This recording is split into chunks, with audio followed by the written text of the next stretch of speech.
And you look at some of the safety features. Like when I first looked at those RAV4s, I was like, okay, you're telling me that stock, right? These guys come with blind spot monitoring, Yep. Autonomous front and rear braking, lane departure detection warning, Yep. and lane departure keep assist. Yep. I mean, the list goes on and on and on. And I'm thinking, so I can put my technician in here, and the vehicle itself is going to help this technician drive safer. Right. Yeah. You know, backup cameras, all the things, you name it, it's in there, right? And obviously we have some other key considerations when it comes to these RAV4s, but man, safety. I am a fan of safety. Welcome to the Bug Bucks Podcast, a podcast designed to help you become a bug money millionaire. Today's episode is brought to you by Bug Bucks Plus, the #1 course designed to help you start and grow your pest control company. I'm your host, Eric Bassett, and I've got my co-host, Jake Klaus, with me. And for the first time while recording, we are in the same room. We're in our office. What's up over there, dude? What's up, man? Nice to see you across the office. Yeah. You know, we've been in this office a million times, but never when actually recording a podcast episode. Yeah, this feels natural like it always has been, except that we have cameras and microphones. Yeah, the usual natural thing, right? Yeah. Usual landscape. So we have an awesome topic today that we're going to dive into. But before we do, just want to remind everybody listening, the best way to receive new episodes is by subscribing to our show on your preferred podcast platform like Apple, Google, Audible, or Spotify. If you love the show, please leave us a rating and a review. And one last reminder, if you haven't joined our Facebook group, go to Bug Bucks, that is BUGBUX. We've got over 3,900 other pest control owners in that group. Just hit 3,900. 3,900. Yeah. Man, that is so awesome. I love seeing that group grow, because the networking and the friendship and the camaraderie and I love that we bill Bug Bucks, the Facebook Bug Bucks group, as the friendly pest control group on Facebook, right? Yeah, exactly. And obviously the reason for that is there's so many guys that are in there that are waiting to connect, right? They want to share information. They want to connect with you. They want to share their thoughts. And that Facebook group is also the best way for you to share your feedback about the podcast. And it's also a really good opportunity for you to get your questions highlighted and discussed here as well. So make sure you find us on Facebook and join the group. And speaking of the Facebook group, we're actually going to hammer out a question that was asked just a couple hours ago. Yeah. And it was Kris Holden that asked this. He said, "We are looking at getting some new vehicles through Ford for servicing. Anyone got some pics of the new ones or ideas for me?" So before the show, me and Jake were talking about this. And Kris, #1, that's awesome. Sounds like you're expanding your business, growing things, which is great. That. I'm getting some new vehicles, which is always exciting. Mm-hmm. We were talking before the show about our history of the vehicles that we've had, the evolution of the Natura vehicles, if you want to call it that. And it's been wild, so we're going to talk about that a little bit. But we're also going to talk about maybe just some key considerations when it comes to choosing the right service vehicle for your business. And there's a very long list here. We're not going to be able to cover everything, but we just wanted to touch on some ones that we found have been important in our experience. So let's start off kind of from the beginning. What was the first truck that we had? Dude, we're going back in the archives for this one. All right. Okay. So I'm gonna keep it brief. Let's just walk through it. Okay. So at the very first in the fall of 2013, the first vehicle was an open bed Toyota Tacoma. Mm-hmm. Like the small body ones, right? Like like the fleet service Tacomas. And I think we had a few of those. And then we discovered, for reasons that we shall soon discuss, we went to the Nissan NV 200. Yep. And at one point we had, how many NVs did we have at one point? 16? Something like that. Somewhere around there. Somewhere in the teens. Yeah. A veritable crap ton. I think that's the that's the industry term. We had those, and then I had an F-150 that was my vehicle that got moved into the fleet. Mm-hmm. Let's see, we had two Nissan Frontiers with cabs or camper things, and then we had my van, our family van, which is low roof, 15 passenger Ford Transit with a Quigley upfit. So it's like a lifted 4x4 Quigley van with a rack on the top and a ladder up the back. The thing is an adventure machine. And we also got, somewhere peppered in there, I think we ended up snagging a Chevy Colorado for our service manager, right? That wasn't on my list. You're right. Yep. Okay. So I think that was after we got our big Quigley van. But yeah, Colorado. You're right. That wasn't on my list. And then you and I both also have Ram 1500s. Yep. Those are our personal rigs now. And then okay, so guys, don't beat me up. A Prius. Oh, I forgot. How did I forget about the Prius? How did you? Oh my gosh, was it? You know why I forgot about the Prius? It's because I'm trying to forget about the Prius. Right. Yeah. That's why. That's why. Yeah. It was an awesome idea. Maybe just not in execution, but we redeemed ourselves. So there's a Prius. Actually, I think that Prius is in the shop on a trickle charger. There were two Priuses.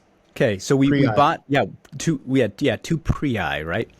We bought one Prius, and then we wrapped it. Right, we actually put it into the fleet, and then we got so hooked on it, we bought a second Prius. Did we buy a second Prius? We did. Yeah, we bought that second Prius. We never wrapped it. In fact, we hung on to it for like less than a month. Yeah, and then we sold it to our friends. Yes, our friend. Yeah, that's right. Our friend's daughter was getting a driver's license, and she wanted. Yeah. Okay. Wow, I forgot about that Prius number 2. Oh, yeah. Okay. All right. So the Prius. And then this might come as a surprise to some of you listening out there, but then we went to RAV4s. Mm-hmm. And that was probably one of the most awesome vehicle decisions that we've made.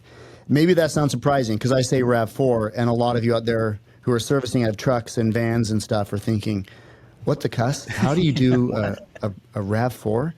So we went to RAV4, and then for whatever reason, Toyota said, we don't want to sell you any more vehicles. And we said, is it our credit? And they said, no, it has nothing to do with your credit. We just don't want to sell you any more vehicles. And we said, that's Toyota. Ridiculous. I think we bought, what was it? 7 RAVs, I think. We had 7 or 8 RAVs. Yep. So then we went back to Nissan and we said, hey, we want some Rogues. And Nissan was awesome. And they said, sweet, sign right here. Here's your fleet account. How many do you need? And we said, well, how many can we get? And they said, as many as you want. So that's where we're at now. Now we're running out of our fleet is primarily RAV4s and Nissan Rogues. Yep. Yeah, and the RAV4s and the Rogues, that's kind of our primary combination of service vehicles now. And we're going to talk about some of the inner workings of that. I'm sure you guys probably have questions like Jake's talking about. We'll circle back. We'll circle back. Yeah. And a quick touch on this is we're giving you guys recommendations on what service vehicles to get. Obviously, Jake highlighted a big thing to consider. You're going to be limited by how dealerships feel about your business, about your credit, about your operation. Their financial department is going to come back and say, we either do or don't like this guy. So, maybe you want a certain type of vehicle, but you're limited by which vehicles you can get based on that. Yeah, and on top of that also, when you're a new business, you probably don't have the credit established that a dealership wants to see. So, Eric, how many vehicles have you had under your name personally over the years? I think the last 5 or 6, maybe altogether, maybe 5 or 6, something like that. Yeah. Maybe less. We probably had about the same somewhere at in least, there. At least that much. You guys probably had 5 or 6 vehicles under your name before I even came here. Could be.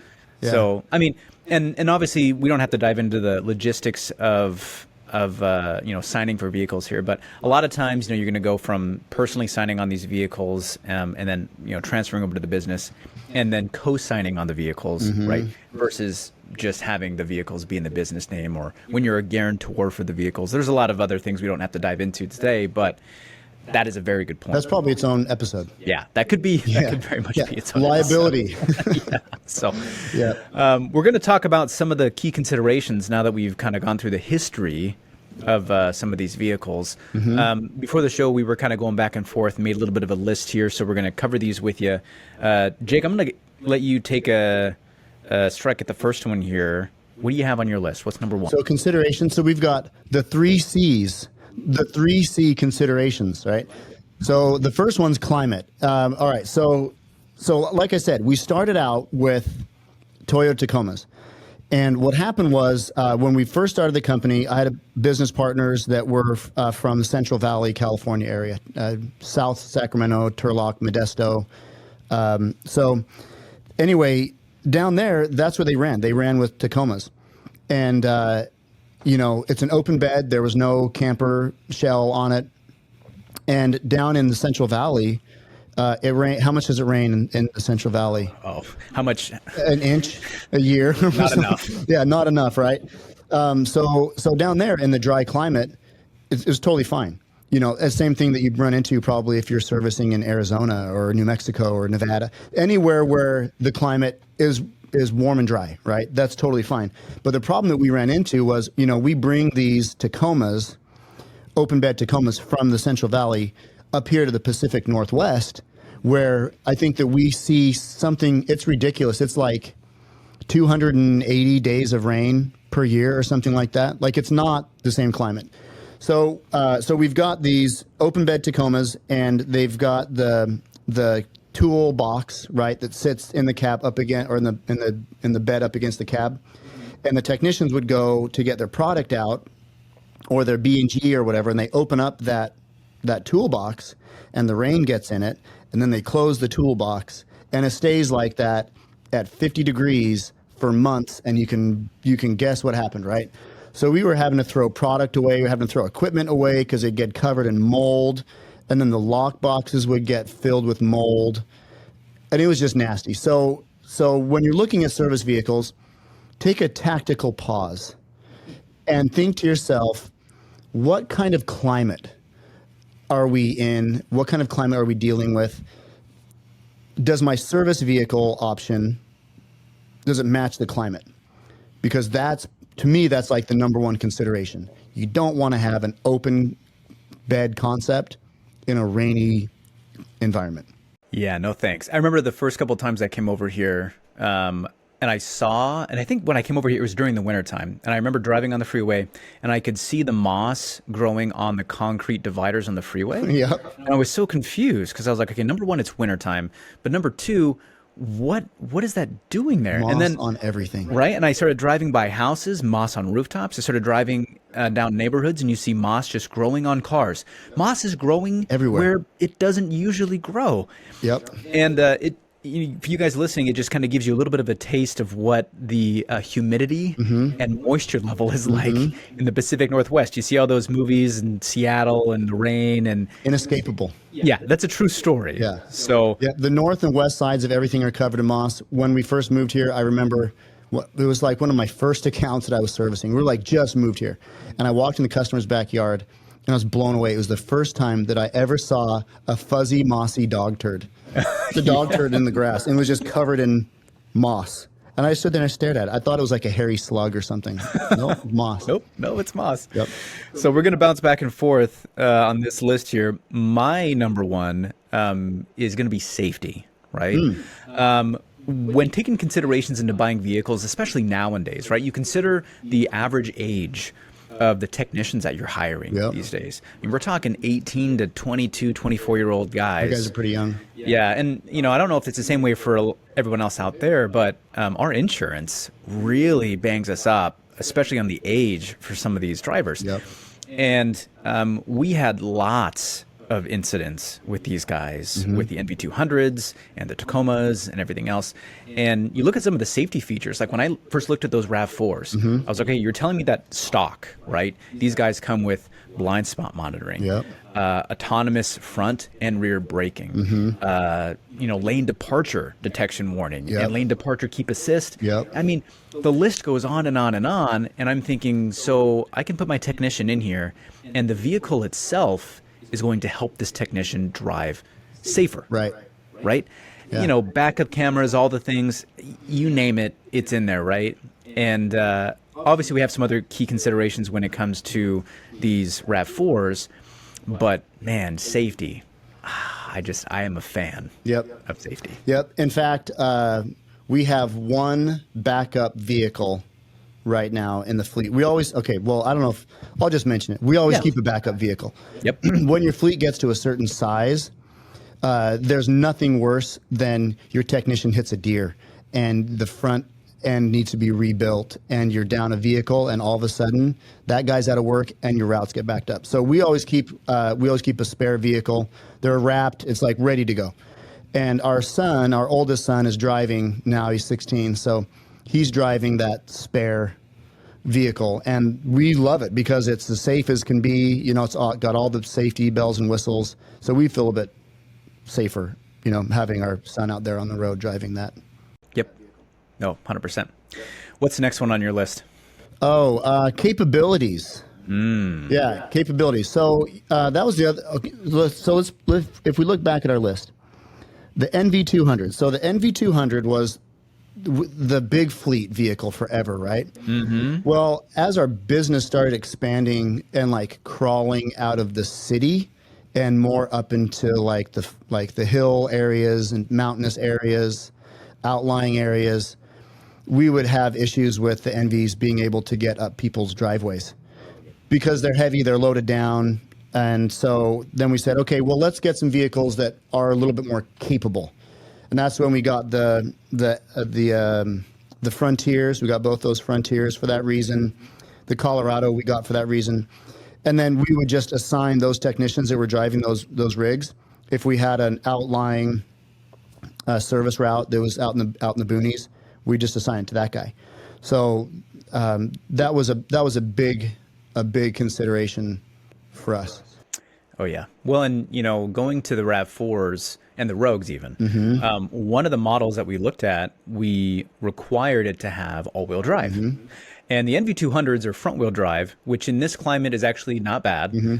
It's better than rear-wheel drive, which is what you run into with a lot of city trucks. Right. Some of the Tacomas, you know, you end up having to buy the cheaper model that's only rear-wheel drive, right, because the four-wheel drive version is expensive and, you know, maintenance and all those guys things. don't know how to drive four-wheel drive. They're going to ruin they it. wreck it. Yeah. They're like, I don't know why I can't turn around. I can't back up. What's going on? It's I hear this grinding when I make grinding the hard noise. left. Yes, exactly. So the all-wheel drive was awesome, right? Which for safety reasons is really good. But for capabilities, it's awesome because then we could send technicians in a RAV4 anywhere, right? Anywhere they wanted to go within our market, which is really cool. And obviously, when it comes down to some of those capabilities, I don't know, you guys have probably all seen NV200s. The little wheels on those guys, like the stock wheels on an NV200 look like the spare wheel in any other vehicle. They're bicycle wheels. Yep, yeah, pretty much.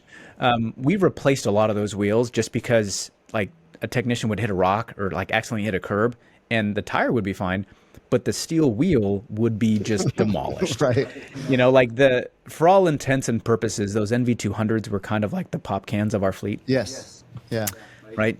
Crumple easily, but until that happens, you know, it does the job. Yeah. They're kind of almost like, I hate to say it, and don't take this wrong way, kind of like throwaway vehicles, you know. Yes. Yeah. But you know, we patch them up, and the NVs had a lot of redeeming qualities. I mean, going from the Tacoma to the NV, they kept everything out of the rain. I mean, it was a revelation to get those NVs. They did have some drawbacks, but that brings me to my last C, capacity. So that's the big one. So looking at your service vehicle, what do you do? What does your service entail? Right. If you've got a lot of big equipment, like if you're still running, we stopped running with the 35-gallon tanks and the 200-foot hose reel. When we first started, that's what we were doing. For us, that just doesn't really make a whole lot of sense because you've got one product in one big tank, and it just didn't really work for us. And then you got that termite gun, and it's just like you're applying so much product.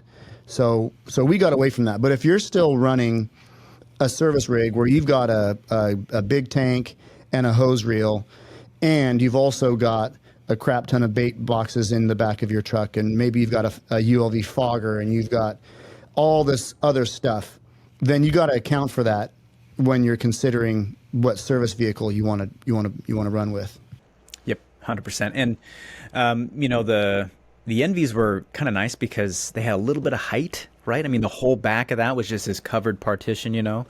Those Frontiers that we had, those worked pretty good because they had camper shells. Yep. And the side access flaps. Yep. So, the capabilities of those was awesome, and the capacity was pretty decent. I mean, both the trucks that you and I have, which they're kind of in a class of their own. Yeah, those aren't really service a lot of rigs. reasons. No. But one thing that's cool about them is that they've got the multifunction tailgate where it comes down or it swings open barn door style. Like when you're considering, boxes. Yep, ram boxes on the sides. When you're considering the capabilities and capacity of the vehicle, some of those little nuances could make a huge difference. Yeah. Which is great. Next thing on my list over here is insurance, right? Yeah. And this is just kind of a quick side note here. When you're shopping for vehicles, if you have kind of a list of vehicles and you're trying to go through and talk about pros and cons of all these ones, it's always a good idea to just check in with your insurance provider and just say, hey, just want to double check here. Any questions, comments, concerns you have about these vehicles, right? Because you never know. Your insurance agent could come back and say, hey, listen, if it was up to me, and telling you like from what I've seen from claims and the costs of insurance, and like the accidents involved with these, I would pick this vehicle over this one. Right. Right. Mm-hmm. So your insurance agent can be a little bit of a strategist when it comes to picking some vehicles. Now, most likely you're going to find yourself picking a vehicle aside from that anyway, right. But it's nice to know, because if you end up going through all the work, and there's a lot of work because I've done it many, many times, all the work of finding the vehicle, securing it, financing, signing, and taking possession of it, and then you call your insurance agent and he says, oh yeah, your insurance is going to go up by X amount because this is that type of vehicle, and you have all these other drivers that are young, and insert thing here, right? Now you've got a problem. So insurance is one of those things you should always consider. It's not just about what vehicle you buy, but the fact that you're going to have to insure it, and those costs can be expensive. Right. Yeah. Yeah, I'm glad that you deal with all that stuff. What was it? The other day we were having a conversation, and I asked it was some insurance question, and I asked a question about how the insurance worked, and Eric all of a sudden just starts rattling off all this stuff about insurance. I was like, are you Googling that right now? He's like, no, I've done it enough times. So yeah. Fortunately and unfortunately, we've had a lot of insurance situations that have landed on my lap. Yes. So it's kind of, I guess, kind of sort of speaking on an insurance thing, and this is kind of the last one on my list, is longevity. Longevity, and we're talking mechanically and for marketing and for financial reasons, right? So, if you think about it, one of the problems we had with the NV200s is that even if they didn't get crashed into, they seem to have a lot of mechanical problems over time. And we could almost count on them having issues with either a transmission or an engine or a catalytic converter or some other problem. Or we actually had the gas tanks cut and the gas drained. Oh, yeah, that's right. Yeah. Yeah. Conveniently, they run the gas line right inside, And how did that thing go? It was like, I'm from Idaho. Check out our potatoes. I'm from Florida. We've got the best oranges. Welcome to Washington State. The best methamphetamine that your neighbor's catalytic converter can buy, right? Yeah, so like we just had weird issues with that caused problems over time. Right. And so, when you're considering vehicles, look into what issues other people have been having with them in previous models, and consider how much of a bottleneck that's going to cause in your business. Jake mentioned this before. We have an extra vehicle on our fleet, and the reason for that is because if something happens with a vehicle and you don't have the extra backup, you're kind of screwed. With a capital F. Yes. And so consider that, right? Longevity in that perspective. And then also from a financial standpoint, it would be awesome if this vehicle lasted for a very, very long time. You didn't have to replace it, didn't have to put a whole lot of money into fixing it, right? Because a lot of times, especially on a commercial policy, or if you use the vehicle for commercial purposes, the warranty that you get on the vehicle is going to be impacted, right?